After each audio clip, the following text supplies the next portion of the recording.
ஒரு மாவீரர் போராளிகள் குடும்ப நலன் காப்போம் என்ற பேரை வச்சுக்கொண்டு எப்படி ஒரு மாவீரர் பெற்றோர் பாதிக்கப்படுவதனால கண்டு காணாமலும் அல்லது லாப நட்ட கணக்குகளை அமைப்பித்த வளர்ச்சி செயல்பாடுகள் என்ற லாப நட்ட கணக்குகளை கூட்டி பார்த்து அந்த விடயத்தை கணக்கு போக எவ்வாறு முடியும்? அது அந்த விடயம் ஒரு அந்த தாய்க்கு அநீதிக்கப்பட்டிருக்கு. இதுல எங்களோட லாப நட்டம் இல்லை. இது நாங்கள் போராளிகளாக மாவீரர் குடும்பங்களாக நாங்கள் எல்லோரும் இணைந்திருந்து அதை ஏற்று அந்த விஷயத்துக்கு ஒரு முடிவு காண வேண்டிய தேவை இருக்குது.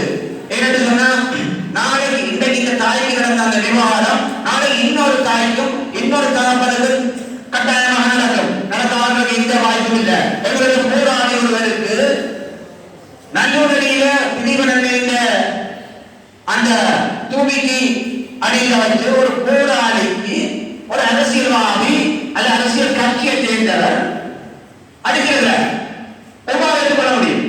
அவன் அந்த விடுதலைக்கான ஆகிய விலை என்ன, கொடுத்த விலை என்ன, ஆகிய பங்கு என்ன, அவன் இளமைக்காலங்கள் என்ன, அவன் உடல் காயங்கள் என்ன, நீங்கள் அவர்களை மறக்காமல் மறந்து போய் அவன் மீது கலைஞருக்கு உங்களுக்கு என்ன அழகே இருக்கிறது. ஆகவே இனிவரும் காலங்கள்ல இந்த எதிர்ச்சைத்தனமான ஒரு அதிகார முகங்களாக நீங்கள் காட்டுகிற இந்த தில்லுமுதுகளை எல்லாத்தையும் கேட்கிறப்புறம் அமைப்பில் என்று மட்டும் நச்சாரையும் இது ஆரம்பம். நாங்கள் மெதுவா அமைதியான வழியில் இருக்கிறோம். இனிமேல் நீங்கள் இவ்வாறான செயல்பாடுகளை போராளிகளுக்கும் மாணவர்களுக்கும் செய்யலாம் இருந்தால் நிச்சயமாக அதற்கு கடுமையான எதிர்மையானவர் என்பதை நான் இங்கே பதிவு செய்து கொள்கிறேன். எனவே என் அன்பான உணர்வுகளை நீங்கள் இந்த விடுதலைக்காக உங்களுடைய இளமை காலம் எல்லாத்தையும் கடுமையாக அர்ப்பணித்து தான் வேலை செய்திருக்கிறேன். நான் இங்கே மறந்து போவதில்லை. இந்த தேசம் அவர்களை இன்றைக்கு எந்த பாணியிலும் வாழ்ந்தவர்களை நாங்கள் பார்க்கிறோம். அவர்கள் எந்த அளவு விலை கொடுத்து தங்களுடைய இளமை காலங்கள் எல்லாத்தையும் முழுமையாக கனவுகளும் ஆசைகள் எல்லாத்தையும் இழந்து இன்றைக்கு மட்டும் பொருளாதார வீழ்ச்சியில பொருளாதார பின்னடைவாக அவர்கள் பொருளாதாரத்தால் நலிவுற்று அவர்கள் ஒரு சமூகத்தின் சாதாரண வாழ்க்கையை கூட வாழ முடியாத அளவுக்கு அவர்களுடைய பொருளாதாரம் பாதிக்கப்பட்டிருக்கிறது. அவர்களுடைய உடல் வலிமையும் பாதிக்கப்பட்டிருக்கிறது. எங்களை பொறுத்தவரையில் ஒரு போராளி என்றார் அவனை அந்த கட்சி உழைக்கிறான் இந்த கட்சி உழைக்கிறான். ஆனால் அவன் துரோகி இவன தியாகி என்று நாங்கள் பார்க்கிறார்கள். இது ஒரு கட்சி அரசியல்.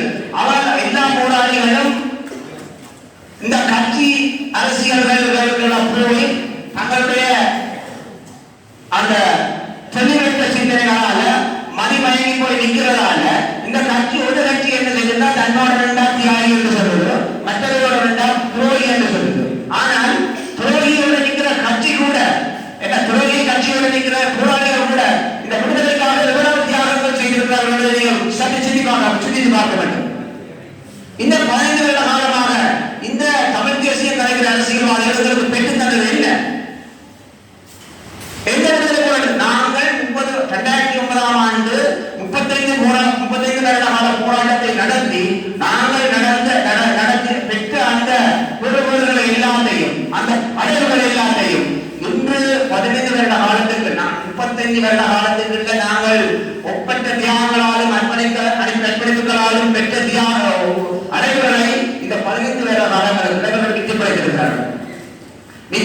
சிந்தித்து பாருங்கள். நாங்கள் சர்வதேச அரங்கில் தான் பேச்சுவார்த்தை நடத்தினோம். இன்றைக்கு பேச்சுவார்த்தை எங்க நடக்குது? எத்தனை பேர் நடத்தினோம்? என்ன முறையில் நடக்குது? என்ன கதைக்கு நமக்கு கூடாது சொன்னா தான் தெரியும். 4 பேர் போனா தானே அந்த பேச்சுவார்த்தைக்கு அங்கே என்ன நடக்கும் தெரியும். அது உங்களால ஒரு சர்வதேச மத்தியஸ்தரின் அடிப்படையில இந்த பேச்சுவார்த்தை கொண்டு போக முடியல. அங்க கொண்டு போனா உங்களோட திட்டு முன்னாள் வெளிச்சிடும். நீங்களும் கூடிய அறையில இருந்து நீங்கள் அவர்களோட கீழே போட்டு பேசி போட்டு வெளியில வந்து கொண்டு சொல்லுவீங்க. அப்ப இங்க நாங்கள் பார்த்துட்டு நாங்கள் கொடுப்போம். ஆறு எங்களை பொறுத்தவரையில் இந்த தாயாருக்கு விளக்கப்பட்ட அநீதி அது எத்தனை லட்சங்கள் கொடுத்தாலும் இனி எதிர்ப்பட முடியாது. ஆகவே இந்த ஒரு கண்டன கூட்டத்தின் மூலமாக நாங்கள் இனிவரும் காலங்கள் இவ்வாறான மாவீரர்களுக்கோ போராளிகளுக்கோ எந்த அநீதியும் இழைக்கப்படக்கூடாது என்பதுதான் எங்களுடைய ஆழமான கருத்தாக இருப்பது. அதே நேரத்தில் வட விலங்குகள் 21 துயில விலங்குகள் இருக்குது. இந்த 27 தொழில் நிலங்களையும் அரசியல் கட்சி ஆதிக்கத்திற்கு இருந்து வெளியே எடுத்து அது ஒரு மக்கள் மயப்படுத்தப்பட்ட நிர்வாகமாக நாங்கள் இயக்க விடுவதுதான் எங்களுடைய நோக்கம். ஏனென்றால் கட்சி அரசியலுக்கே இருக்கிற போது இன்றைக்கு இந்த காலம் நாங்கள் இந்த விடுதலைக்காக ஒரு தாய் 3 பிள்ளைகளை கொடுத்தாவோ அந்த தாயை அதே தொழில் நிலத்தில் வச்சு அந்த ஒரு பிள்ளை கணவன் அடக்கத்தை கொண்டது 2 பிள்ளைகள்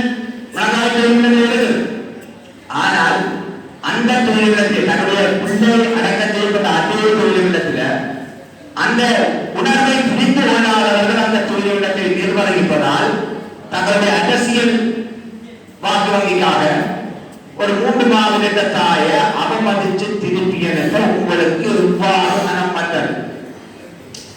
சாதாரணமான விஷயம் இல்லை. ஆகவே இந்த விடயங்களை நாங்கள் தனியாக கண்டுகொள்வோடு இந்த தொழில்நில நிர்வாகங்களை தனித்தனி தொழில் நிலங்களாக இருக்க முடியாது. ஏனென்றால் எல்லா 27 தொழில் நிலங்களும் ஒரு கட்டமைப்புக்குள்ள வந்து அவைகள் சரியாக இயங்கணும் வேணும்னு சொன்னா இப்ப நாங்கள் இந்த காலத்துல இருக்கிறதால நாங்கள் இந்த அநீதிகளை தட்டி கேட்கவும் அந்த வரலாறுகளை மாற்றி அமைப்பதற்கு இடம் கொடுக்க மாட்டோம். ஆனால் என்ன மாதிரி 15-20 வருஷ காலத்துல நாங்கள் செத்துவோம். அதற்கு பிறகு எங்களுடைய அடுத்த சந்ததிகள் இவ்வாறான அரசியல் கட்சிகளின் புதியான வழிநடத்தல்களால் நாங்கள் என்னென்ன செய்தோமோ அதுக்கு எதிரான வரலாறுகள் எழுதப்படும். இதுதான் சுபாஷ் சந்திர போஸ் நடந்தது. இதுதான் எல்லா இடங்களிலும் வரலாறுகளாக நடந்திருக்கிறது. ஆகவே அந்த வரலாற்றை மாற்றி அமைக்க முடியாத அரசியல் கட்சிகளுடைய சுயநலத்துக்காக தமிழ் விடுதலைக்காக போராடிய அந்த போராளிகள் மாவீரர்கள் தியாகங்கள் மாற்றி எழுதப்படாதவர்களுக்கான ஒரு கட்டமைப்பை நாங்கள் உருவாக்க வேண்டும். அது உருவாக்கித்தான் நாங்கள் எங்களுடைய செயல்பாடுகளை தொடர்ச்சியான காலங்களில் முன்னெடுப்போம். ஆகவே அந்த அவசியத்தை நீங்கள் புரிந்து கொள்வீர்கள் நம்புகின்றேன். எனவே இந்த இடத்தில் மீண்டும் ஒரு முறை இந்த தாயாருக்கு இழைக்கப்பட்ட அநீதிக்கு கண்டனம் தெரிவித்து மாவீரர் போராளிகள் கொடுக்கிறதன் காப்பகம் தன்னுடைய பதிவை இங்கே செய்து கொள்வதுடன் தொடர்ந்து வரும் காலங்களில் இந்த அரசியல் கட்சிகளின் ஆதிக்கங்கள் மாவீரர் தொழில் இல்லங்கள் நிர்வகிக்கப்படுவதையும் முற்றாக எதிர்க்கின்றோம். அதற்கு எதிரான நடவடிக்கையை மூர்க்கத்தனமாக நாங்கள் முன்னெடுப்போம். அதில் எந்தவித மாற்றமும் இல்லை. இது பல போராளிகளும் வெளிநாட்டில் உள்ள போராளிகள் கூட சில கட்சிகளுக்கு அடக்கி வாசிப்பதாகவே நாங்கள் கருதுகிறோம்.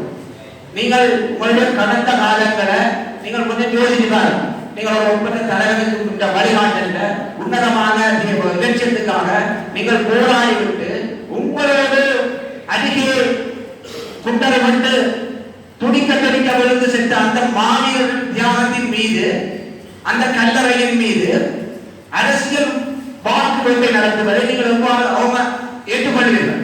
ஆகவே அந்த விடயங்களை நீங்கள் கண்டு காணாதவர்கள் கூட எவ்வாறு நடந்து செல்கிறீர்கள்? நீங்கள் ஒரு கட்சிக்கு பயந்து எங்களுக்கான ஆதரவை தர மறுப்பது உங்களுடைய கடந்த கால அந்த உணர்வுகளையும் அந்த செயல்பாடுகளையும் நீங்களே குறைத்து மதிப்பிடுவதாகவும் அமையும். ஆகவே நாங்கள் தளத்திலே நின்று களத்திலே நின்று தாயகத்திலே நின்று இங்கே எத்தனையோ பிரச்சனைகள் கேட்க நாங்கள் அதை கடுமையாக எதிர்கொள்ளப்பட்டால் நீங்கள் புலம்பெயர் நாடுகளிலிருந்து நீங்கள் அதற்கு ஆதரவு உங்களுக்கு என்ன பிரச்சனை?